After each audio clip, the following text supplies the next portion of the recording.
not that dissimilar from the problem we did previously about a property that you buy for $3 million and then sell for $4 million. It does have a distinct feature in it, though, that it has disparate cash flows in it, specifically 120, 180, and 300. So I'm going to start this one off by reminding us that there is a basic idea of valuation in finance is all about plotting specific cash flows at specific points on the timeline and then discounting by the opportunity cost of capital, also known as rate, to get net present value. So let's see what that means. Again, we're a little bit hindered by our inability to use a timeline here, but I want you to try to visualize this as I go along. As always, we're going to have our 5 variables: present value, future value, payment, rate, and NPER. But this time, we have, in these 3 different years, 3 separate cash flows.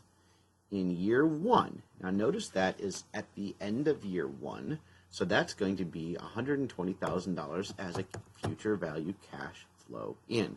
Think top of the timeline. Then $180,000 at the end of the second period, and then $300,000 at the end of the third period. So those are all future value cash flows in. Remember, when we think of an investment, we think of a commitment of capital today.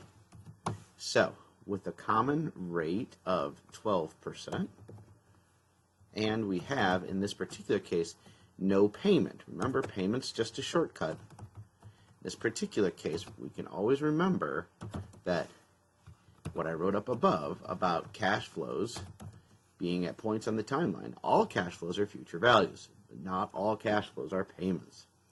All right, so let's solve for present value. Here's our rate, our number of periods, payment, future value. Let's copy that, paste it, put it in yellow, make it pretty numbers. And now here's the key. In this particular problem, they're asking us that a factory would cost us $400,000. So when we say net present value, all we're really talking about is the sum of present values.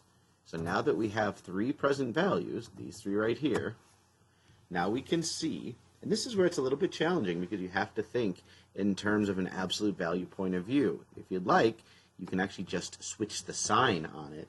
So you can say the value of this property is actually $464,000. Therefore, you would be willing to buy it for a mere $400,000.